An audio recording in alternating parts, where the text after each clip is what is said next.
Hey, listeners, today's episode is about the importance of rest and kind of how you have to slow down to speed up. Interestingly, after I recorded this, I didn't feel it. I just wasn't feeling it. And I asked my podcast producer to listen to the episode to see what was going on. Was there something wrong in there? Did I not give good content? And she listened and she said, you know what? The content is great, but your energy seems a little down. So maybe that's just it. Maybe in reflecting and sharing this information with you about rest, I realized that I need to rest too. So as you're listening, keep that in mind. Here we go.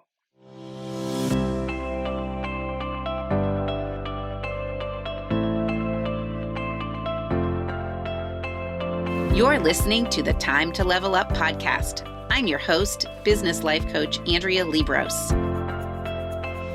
I help women in business commit to their own growth personally and professionally. Each week, I'll bring you strategies to help you think clearly, gain confidence, make your time productive, turn every obstacle into an opportunity, and finally overcome the overwhelm so that you can make money and manage life. Let's create a plan so you have a profitable business, successful career, and best of all, live with unapologetic ambition. Are you ready to drop the drama and figure out the how in order to reach your goals? You're in the right place. It's time to level up. Let's do this.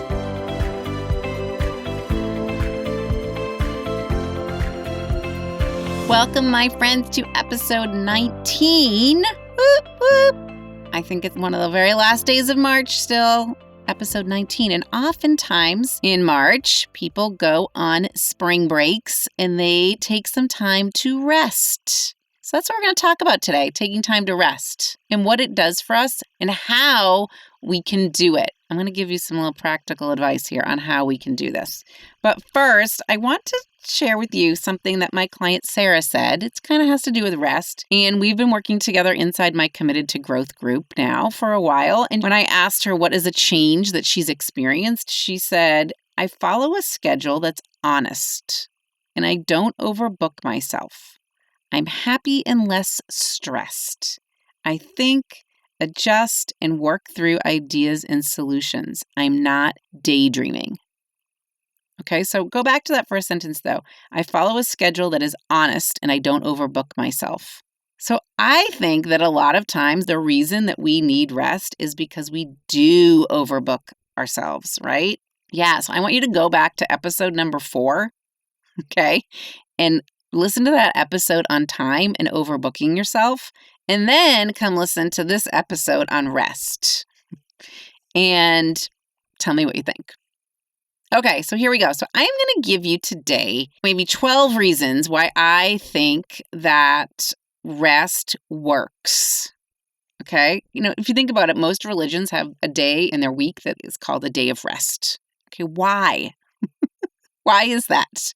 Maybe those ancient people knew something we didn't know because it's getting harder and harder to take that day fully offline and rest, right? Because we're all chained to our devices. But science really does support this claim that we need a day of rest. And we need the day of rest for both physical transformation, we need it for kind of a mental transformation, an emotional transformation. We need it to create change in our bodies and in our minds. Okay, so here we go. We're going to go through 12 reasons. And you know some of these. It's not rocket science, but I want you to listen to a little bit of the science behind it. Okay, and I want you to listen to figure out how can you create these in your world. All right, so reason number 1 that you should choose to make this rest happen is because time out reduces stress. Okay, so the National Institute for Occupational Safety and Health reported in a CDC publication that stress levels at work are higher than ever and that healthcare expenditures are nearly 50% greater for workers who report high levels of stress. Okay, so there's also a growing body of evidence that shows that skipping breaks or periods of rest can lead to more stress and exhaustion. Okay, so number 1 is that time out reduces stress. Okay, number 2, time out gives you a chance to move. So we have all seen studies about the impact of sitting time on all aspects of our health. But there's research that links sitting with many health concerns, including obesity, right? And there's this whole cluster of conditions that can be impacted by the amount of time we sit. Our blood sugar levels, our cholesterol levels, our body weight. So too much sitting can increase the risk. So when you take time out or you rest, it gives your body a chance to move. Number 3. Completely divesting from your work on a regular basis reduces inflammation and the risk of heart disease. All right, so we already know that work is stressful, and we also know that sitting time creates more health risks. Okay, but listen to this. Each 1 hour increase in sitting time associates with an 18% increase in cardiovascular disease mortality risk. Yeah, so how can you do less sitting? Number 4. Getting away from work boosts your immune system. So, chronic stress depresses your immune system. Getting away from work, reducing stress, boosts your immune system. So take advantage of the weekends and that extended R&R and get rest and sleep and exercise because it helps your immune system. And that leads us to number 5, which, speaking of sleep, you'll do it better during time out of work. So time off helps sleep disrupting habits. I don't know about you, but a lot of times I check my cell phone before bed. Getting kind of out of your routine helps get out of those habits. Okay. 6th thing, your active time off adds years to your life. So results from studies suggest that a higher amount of daily total sitting time associates with the mortality, particularly among inactive adults. Okay, so if that's the case, then think about it. Your active time adds years to your life. So those 6 things all have to do with physical transformation, which often is pretty easy to recognize. But now we're going to talk about mental and emotional transformation. Okay, now number 7 is taking regular time away from work restores mental energy. You know that just from your own experience. But science does support that. Okay, science supports it. And then number 8 is when you take time out for yourself, you actually get more creative. So I don't think creative has to do necessarily with arts and crafts. I think it can do with thinking. So are you creative? You need time out to get that creative thinking you need. So thinking is one of the crucial benefits of stepping back. Reflecting time. I know we've talked about journaling. Do you take time to reflect? That helps you be more creative and gets you creating more solutions and breakthroughs in your life and in your work. Also, number 9 is you're more productive when you take time out from work. So studies have shown that working more hours means less productivity. The most productive companies are in Europe, Germany, and France, and they mandate that there are 30 days or more of vacation every year. In the US, there's no law about that. Also, that reflects in our statistic of being the 3rd most productive. We're not one of the top producers. And only about 25% of Americans take their full allotment of vacation time. So take your vacation time. And then number 10 is you'll focus better at work if you take your weekly rejuvenation time. So that means all work and no play dramatically reduces your focus as well as your productivity. So conversely, regular time off improves it. So be sure you opt for restorative breaks, and we're going to talk about that a little bit. How do you get those restorative breaks? Number 11. Your day off improves your short-term memory. Okay, so we all laugh about seniors forgetting where they're going or where they put their keys. But did you know that that's not just a sign of aging?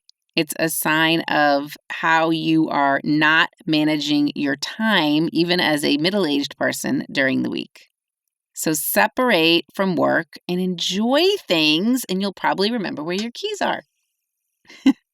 And then number 12 is with regular time away from work, you might even love your job again. So lots of consultants tell us that finding time to chill and unwind will help you enjoy both work and playtime. But there's a more recent article in Harvard Business Review, which I read a lot. The first recommendation for restoring passion about work is to call a time out. Okay, so if you can call a time out from your work, it actually restores your passion for work. All right, so those were the facts. But I want you to think about this. It's spring break time. Okay, so oftentimes that means like, let's go on a vacation. But we can't always get away. So let's talk a few minutes about little things you can do to carve out some well-needed self-care time right from your home. So I want you to first look for ways to take tiny breaks, especially if your situation is becoming a little more overwhelming or has become a little more overwhelming in the past year. How can you take tiny breaks? Now, tiny breaks, here's what I mean. It can be something as simple as a cup of tea or reading through a book or grabbing a magazine. Doing something for you for just a few minutes that can even maybe be done in the presence of a child or a family member, that can be restorative. That's considered self-care. I like to think of having a menu of options for 10-minute self-care breaks. What would be on your menu of options? Reading a book, taking a walk, having a cup of tea. What else? This is a good use for my favorite question. What else? What else? What else? Okay? Because taking that trip or going to the spa isn't always realistic. So look at the little things and find those tiny moments. Okay? So what's on your menu? What's on your menu of break options? 10-minute break options. Okay, so something else we need to do too is recognize that we may need just a mental vacation versus a physical vacation. So you might need to just shift your mindset. And if you find yourself really frustrated and self-critical, like look at the opposite and remind yourself, of course, this is hard. Have a little self-compassion. Of course, you're feeling overwhelmed. Of course, parenting is difficult. Of course, getting all the work done in 40 hours a week is challenging. And cut yourself some slack, because what would you tell your best friend? That's such good advice. What would you tell your best friend? Are you doing this for yourself? Okay, and another thing to look at is how can you add a layer of fun to anything? Okay, if you're making dinner, can you add a layer of fun by listening to music? If you're grocery shopping, can you add a layer of fun by putting your headphones in and listening to a podcast? Or can you add a layer of fun by stopping somewhere along the way home from the grocery store and seeing something different? Which brings me to, don't be afraid to ask for help. I think asking for help is really critical. So this whole like Hillary Clinton, it takes a village, okay? Well, yeah, but we don't always have all the extra sets of hands that the village provided way back in the day, okay? But if you can ask for help, it's a way to give yourself a break. Now we have to work a little harder to put that village in place for ourselves, but it's worth it. And if you don't have a budget for paying your village, what if you traded? What if you traded? That's always a great way. Trade. Do someone a favor, and they'll do you a favor. So figure out which strategies work for you, meaning like what other things are actually going to de-stress and rejuvenate you. Figure out what's on your menu of 10-minute break options. And it can be different for every person. But once you zero in on what you want, then you can start to find ways to make those things a priority.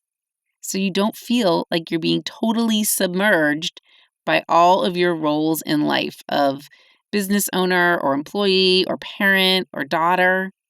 And when you take care of yourself, your physical, mental, and emotional health, the more likely you are to be successful professionally and personally. So if you are taking a spring break, kudos to you because hopefully it's longer than 10 minutes. But if you're not, where can you find 10-minute breaks? And what are you going to do? What's on your menu of things you can do in those 10 minutes? Okay, my friends, this episode was a little shorter than others, but that was on purpose because it was meant to be fit into a break. So if you would like to work with me on some of these things, you'll see differences in your professional life if you work on taking breaks in your personal life. You are always invited to come check out my Committed to Growth program and work inside that with me and the other women in there. And you can find more information at my web address, andrealiebross.com/group-coaching. And in there, what we're doing is really empowering ourselves to create breaks, to create the business we want, to create the career we want, to create the life we want on purpose. So what did you think? Was my energy a little down? Is it time for me to slow down so I can speed up again? Good thing it's spring break. I'll see you next week. Thanks for tuning in to today's show. If you're ready to commit to personal and professional growth, move forward, make money, and manage life, head to AndreaLiebross.com. That's AndreaLiebross.com to find out about the ways we can work together. Until next time, go level up.